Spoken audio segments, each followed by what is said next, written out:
Hey guys, welcome back to the channel. We are back with another reaction to an FMTV episode.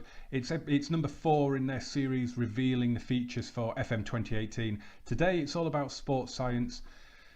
Have to be honest, this isn't the one that excites me the most out of these videos. It is only 4 minutes long. I haven't watched it yet, so this is going to be my reaction as I watch it for the first time. I've loved everything they've shown so far, the dynamics especially, but also the scouting, the transfers, the tactics, things like that. Sports science, I'm not massively excited to see this, but hey, let's do it. Let's see what they have to offer us. It will be interesting to see how all the new staff working out, but let's see what they've got to say. Welcome to FMTV. My name is Joe Tomlinson, Hey and again, today Joe. we're talking about sports science. Yay. In Football Manager 2018, your medical team take on a bigger role than ever before, providing you with more information about your club's current injury situation, as well as advising you about how to avoid injuries happening in training. Sports scientists made their debut in Football Manager last season, and they return this year with a more visible presence. They report directly to you with regards to the physical condition of your squad, freeing up your physios to focus on treating injured players. Okay, that sounds good. There's also a new dedicated sports science attribute for medical staff. About time. Should have been last year. Feedback from your sports scientists on the new medical centre section. Okay, so let's just have a quick look at this. This medical centre overview. You've also got risk assessment, current injuries, injury history, and season summary. So it's a lot of information there. So they've got your injury risk on the side there. I'm guessing, like Andre Carrillo down there at the bottom, it says increased injury risk and recent injury underneath. So I'm guessing that means that if you overwork him, then he's going to get a bigger chance of a recurring injury. The other 3 are all saying match fatigue is leading to high injury risk. So again, I'm guessing that's just because they've been playing a lot recently and maybe are in need of a rest. A promising start, very promising. Which is your one-stop shop for everything related to the fitness of your squad. There are 5 panels within the section offering the most detailed insight and analysis of your team's condition in the series' history. The first of these, the overview panel, shows you who in the squad is currently injured, which players have recently returned from injury, and any players that are at increased risk of picking up an injury. Just quick, that says match fatigue, high injury risk. He's played 3 games in the last 2 weeks. How is that a heavy workload? That is terrible. You ask non-league players what a heavy workload is. 3 matches in 14 days. That's like a holiday camp. At the top of the screen, you'll also see an assessment from your sports science team about your current training workload, your injury record compared to the rest of the league, and any changes you can make to your training methods to avoid injuries ahead of upcoming fixtures.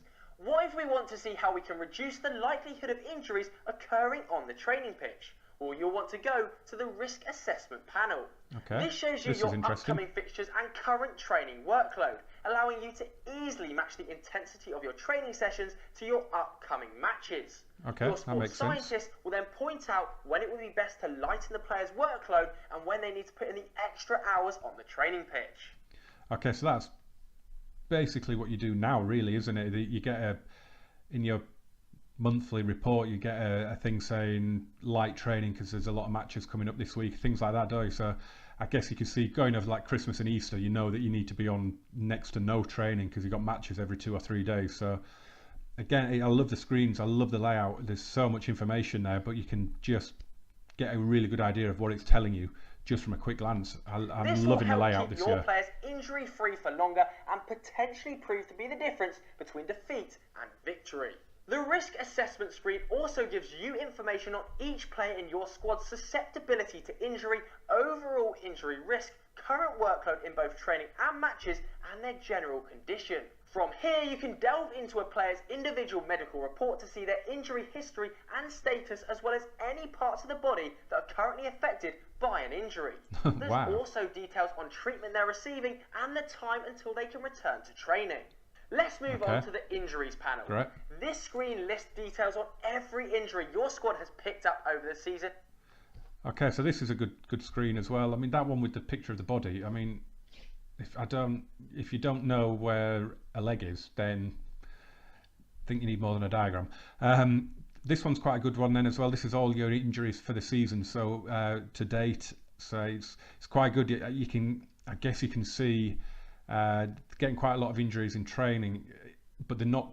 If you're getting the same sort of injury in training all the time, then you might want to readjust what's happening. Or if all your injuries, sorry, are coming in training, you might want to just have a look at what you're doing in training.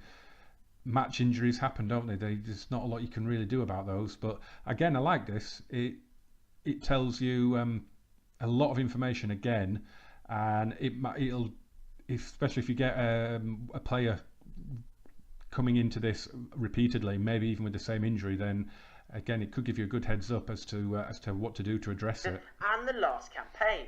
It includes severity, the treatment option that was used on the player, and how long the player was sidelined for. At the top of the screen, you'll be able to see a comparison of your current injury situation compared to the league average, as well as a graph we said about that in the first video, didn't we? Comparison of the number of injuries your squad have sustained. In the top right, there's also a snapshot of which players have missed the most action over the past 12 months. For a more detailed view of that snapshot, you'll want to head to the season summary panel. This breaks down the number of injuries each squad member has suffered this season compared to the previous campaign, and the time and percentage of action that they've missed during the season.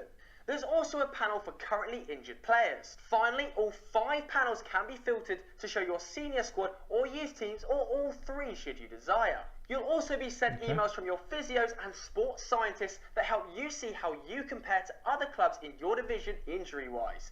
Make sure you regularly visit the Medical Centre tab, make use of the information and advice contained within it, as well as the feedback from your sports science team, and you'll be able to better prepare your squad for the rigours of the modern football season. This will help keep your key players in top condition for those local derbies, it's a lot more in depth. 6-pointers, I'll give it that. And title deciders that define a season. Thanks so much for watching. Keep an eye out for more episodes of FMTV, and for more information on Football Manager 2018, visit footballmanager.com. So again, it adds an awful lot of depth and realism, I guess. You can actually maybe try and prevent injuries from happening rather than just reacting to them happening. Maybe you can give a player a rest and things like that, and address things. It just does add a lot more detail to the game, which is good. It hasn't excited me like the other features. I mean, the dynamics thing is the one that I'm really looking forward to. It's the one that's going to have the biggest impact on the game as a whole, I think.